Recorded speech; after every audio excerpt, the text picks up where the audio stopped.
ನಮಸ್ಕಾರ. ನನ್ನ ಹೆಸರು doctor Anantharaman R, endocrinologist, magna centres for obesity, diabetes and endocrinology, Bengaluru ನಗರ. ನಾನಿವತ್ತು ಸೊಂಟದ ಮುರಿವಿನಿಂದ ಆಗುವ ಪರಿಣಾಮಗಳ ಬಗ್ಗೆ ಮಾತಾಡ್ತೀನಿ. ಇವಾಗ ಯಾರಾದ್ರೂ ವಯಸ್ಸಾಗಿರೋರು, ಮನೆಯಲ್ಲಿ ವಯಸ್ಸಾಗಿರೋರು ಯಾರಾದ್ರೂ ಇದ್ರೆ, ಕೆಳಗಡೆ ಬಿದ್ದು ಸೊಂಟದ ಮೂಳೆ ಮುರಿದ್ರೆ ಅವರಿಗೆ ನೆಕ್ಸ್ಟ್ 30ರಿಂದ 1 ವರ್ಷ ಒಳಗಡೆ 20 to 25% ಮಾರ್ಟಾಲಿಟಿ, ಮೃತರಾಗೋ ಚಾನ್ಸಸ್ ಇದೆ.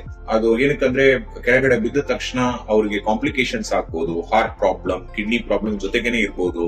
ಅಂತವ್ರಿಗೆ ತುಂಬಾ ವೀಕ್ನೆಸ್, ಹಾಸ್ಪಿಟಲೈಸೇಷನ್ ಬೇಕಾಗುತ್ತೆ, ICU ಕೇರ್ ಬೇಕಾಗುತ್ತೆ. ಇದೆಲ್ಲ ಕಾರಣವಾಗಿ ವಯಸ್ಸಾಗಿ ಯಾರಿಗೆ ಕೆಳಗಡೆ ಬಿದ್ದು ಮೂಳೆ ಮುರಿಯೋ ಸಾಧ್ಯತೆಗಳು ಇದೆಯೋ ಅವರಿಗೆ ಆಲ್ಮೋಸ್ಟ್ ಮಾರ್ಟಾಲಿಟಿ ರೇಟ್ ಆಲ್ಮೋಸ್ಟ್ 30% ವರೆಗೂ ಹೋಗುತ್ತೆ ನೆಕ್ಸ್ಟ್ 1 year ಅಲ್ಲಿ. ಸೊ ಒನ್ಸ್ ಮೂಳೆ ಮುರಿದ ತಕ್ಷಣ ಇಮಿಡಿಯೇಟ್ ಆಗಿ ನಾವು ಶಸ್ತ್ರಚಿಕಿತ್ಸೆ ಮಾಡ್ಬೇಕಾಗತ್ತೆ. ಇದಕ್ಕೋಸ್ಕರ ಪೇಷಂಟ್ ನ ನಾವು ಹಾಸ್ಪಿಟಲ್ ಅಲ್ಲಿ ಸೇರಿಸಿ ಇಮಿಡಿಯೇಟ್ ಆಗಿ ಆ ಹಿಪ್ ನ ರಿಪ್ಲೇಸ್ ಮಾಡೋದು, ಇಲ್ಲ ಹಿಪ್ ನ ನೈಲಿಂಗ್ ಅಂತ ಮಾಡ್ತಾರೆ, ಅದನ್ನು ಮಾಡ್ಲೇಬೇಕಾಗತ್ತೆ. ಇದನ್ನ ಮಾಡದಿದ್ರೆ ಬೆಡ್ ರಿಡನ್ ಆಗ್ಬಿಡ್ತಾರೆ. ವಯಸ್ಸಾದವರು ಬೆಡ್ ರಿಡನ್ ಆದ್ರೆ ಹಾಸಿಗೆ ಮೇಲ್ಗಡೆ ಮಲಗೋ ತರಾನೇ ಆಗ್ಬಿಟ್ರೆ ಅವ್ರಿಗೆ ಹಾಸಿಗೆ ಮೇಲ್ಗಡೆ ಮಲಗೋದ್ರಿಂದ ಆಗೋ ಪರಿಣಾಮಗಳನ್ನ ನಾವು ನೋಡ್ಬೇಕಾಗತ್ತೆ. ಬೆಡ್ ಸೋರ್ ಆಗೋದು, ಇಲ್ಲ DVT, ಡೀಪ್ ವೇನ್ ಥ್ರಾಂಬೋಸಿಸ್ ಆಗೋದು, ಇಂಥದ್ದು ಆಗೋ ಶುರು ಆಗುತ್ತೆ.